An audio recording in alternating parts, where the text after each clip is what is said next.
जय श्री हरि विष्णु। भगवान विष्णु सबका मंगल करें। आज हम जानेंगे वर्ष 2025 में पापांकुशा एकादशी कब है।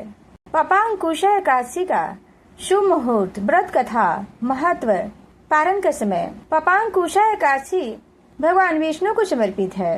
पापांकुशा एकादशी का पालन करने वाला भक्त व्यक्ति न केवल अपने जीवन में धन समृद्धि का लाभ उठाता है बल्कि मृत्यु के बाद स्वर्ग की प्राप्ति भी करता है। इसलिए पापांकुशा एकादशी का बहुत बड़ा महत्व है। तो आइए जानते हैं सही तिथि, मुहूर्त और महत्व। वर्ष 2025 अश्विन मास के शुक्ल पक्ष की एकादशी तिथि को पापांकुशा एकादशी के नाम से जाना जाता है। धर्म ग्रंथों में इसका अत्यधिक महत्व बताया गया है। धार्मिक मान्यता है कि इस दिन श्रद्धा और भक्ति भाव से भगवान विष्णु तथा माता लक्ष्मी की आराधना करने से, व्रत रखने से मनुष्य को अपार पुण्य की प्राप्ति होती है। इस व्रत का सबसे बड़ा महत्व यह है कि यह व्यक्ति के मनुष्य के पापों के बंधन से मुक्त करता है। धार्मिक मान्यता है कि यदि कोई मनुष्य अनजाने में पाप कर बैठा हो तो इस एकादशी का व्रत करने से उन पापों से मुक्ति मिल जाती है। साथ ही भगवान विष्णु की कृपा से जीवन में सुख, समृद्धि, धन धान और शांति का वास होता है।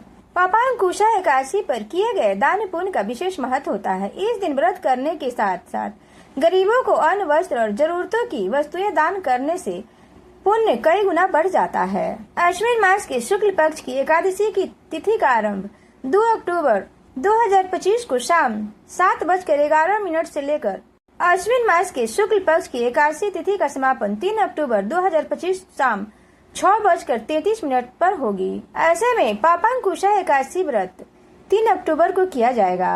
3 अक्टूबर शुक्रवार को किया जाएगा।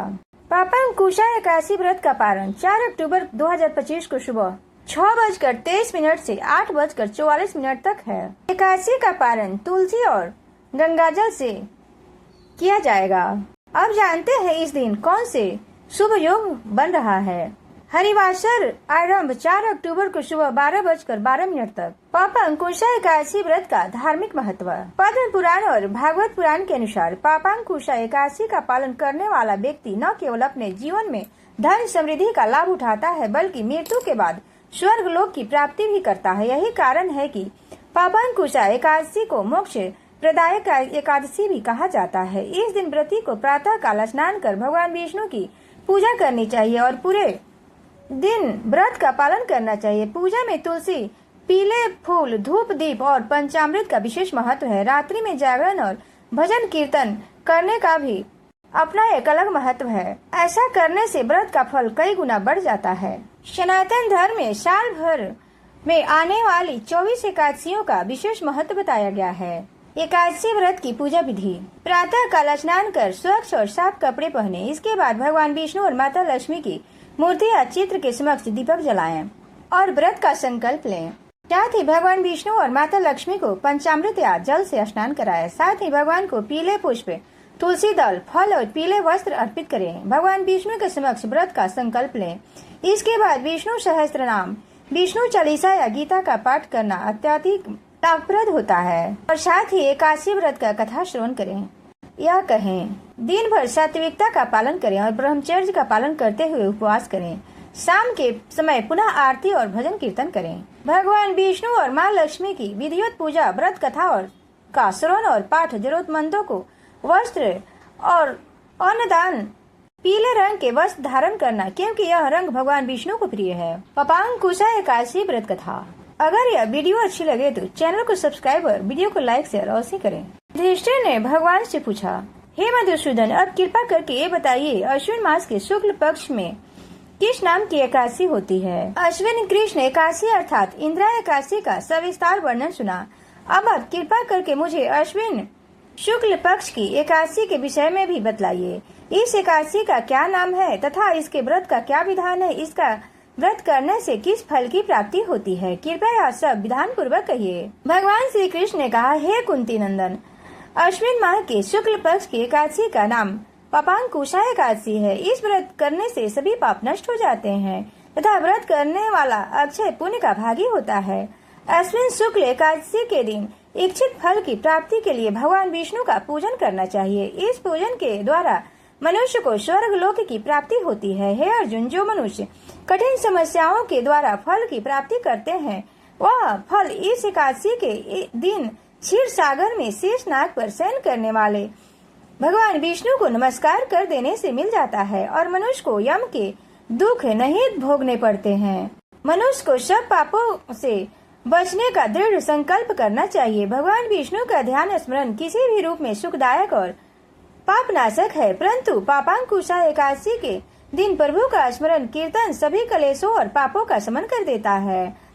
प्राचीन समय में विंध्य पर्वत पर क्रोधन नामक एक बहेलिया रहता था। वह बड़ा क्रूर था। उसका सारा जीवन हिंसा, लूटपाट, मद्यपान और गलत संगति पाप कर्मों में बीत गया।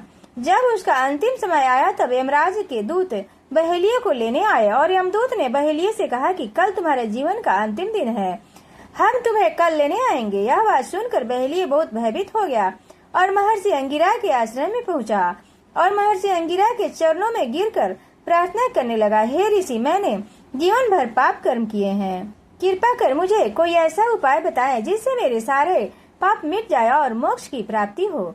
उसके निवेदन पर महर्षि अंगिरा ने उसे अश्विन मास की पापांकुशा एकादशी का विधिवत पूर्वक व्रत करने को कहा। महर्षि अंगिरा के कहे अनुसार उस बहेलिये ने यह व्रत किया और किए गए सारे पापों से छुटकारा पा लिया। इस व्रत का पूजन के बल पर से भगवान की कृपा से वह विष्णु लोक को गया। जब यमराज के दूत ने इस चमत्कार को देखा तो बहेलिये को बिना ही लिए अमलोक वापस लौट गया।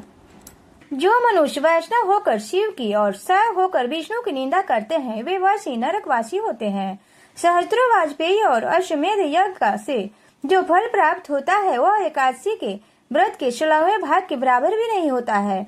संसार में एकादशी के बराबर कोई पुण्य नहीं है। इसके बराबर पवित्र तीनों लोकों में कुछ भी नहीं है। इस एकादशी के बराबर कोई व्रत नहीं है। जब तक मनुष्य पद्मनाभ की एकादशी का व्रत नहीं करते, तब तक उनकी देह में पाप का वास हो जाता है। हे राजेंद्र, यह एकादशी स्वर्ग, मोक्ष, आरोग्यता, सुंदर स्त्री तथा अन्न और धन की देने वाली है। एकादशी के व्रत के बराबर गंगा, गाया, काशी, कुरुक्षेत्र और पुष्कर भी पुण्यवान नहीं है।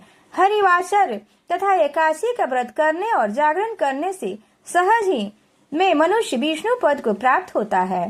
हे युधिष्ठिर, इस व्रत को करने वाले 10 पीढ़ी मातृपक्ष, 10 पीढ़ी पितृपक्ष, 10 पीढ़ी स्त्री पक्ष तथा 10 पीढ़ी मित्र पक्ष का उद्धार कर देते हैं। वे दिव्य देह धारण कर चतुर्भुज रूप हो पीताम्बर पहने और हाथ में माला लेकर गरुड़ पर चढ़कर विष्णु लोक को जाते हैं। हे नृपोत्तम, बाल्यावस्था, युवावस्था और वृद्धावस्था में इस व्रत को करने से पापी मनुष्य भी दुर्गति को प्राप्त न होकर सदगति को प्राप्त होता है। अश्विन मास की शुक्ल पक्ष की इस पापांकुशा एकादशी का व्रत जो मनुष्य करते हैं, वे अंत समय में हरि लोक को प्राप्त होते हैं तथा समस्त पापों से युक्त हो जाते हैं। उनके लिए मोक्ष का द्वार खुल जाता है, वह पापों से मुक्त हो जाते हैं। सोना, तिल, गौ, अन्न, जल, छत्री तथा जूती दान करने से मनुष्य यमराज को नहीं देखता। जो मनुष्य किसी प्रकार के पुण्य कर्म किए बिना जीवन के दिन व्यतीत करता है, वह लोहार की भट्ठी की तरह सांस लेता हुआ निर्जीव के समान ही है। निर्धन मनुष्य को भी अपनी शक्ति के अनुसार दान करना चाहिए तथा धनवान को सरोवर, बाग, मकान आदि बनवाकर दान करना चाहिए। ऐसे मनुष्य को यम का द्वार नहीं देखना पड़ता है तथा संसार में दीर्घायु होकर धनाढ्य, कुलीन और रोग रहित रहते हैं। भगवान श्री कृष्ण ने कहा, हे राजन, जो आपने मुझसे पूछा वह सब मैंने आपको बतलाया। अब आपकी और क्या सुनने की इच्छा है? यह कथा बताती है कि पापांकुशा एकादशी का व्रत सच्चे मन से करने से व्यक्ति सभी पापों से मुक्त हो जाता है और उसे मोक्ष की प्राप्ति होती है। जय श्री हरि विष्णु। भगवान विष्णु सबका मंगल करें।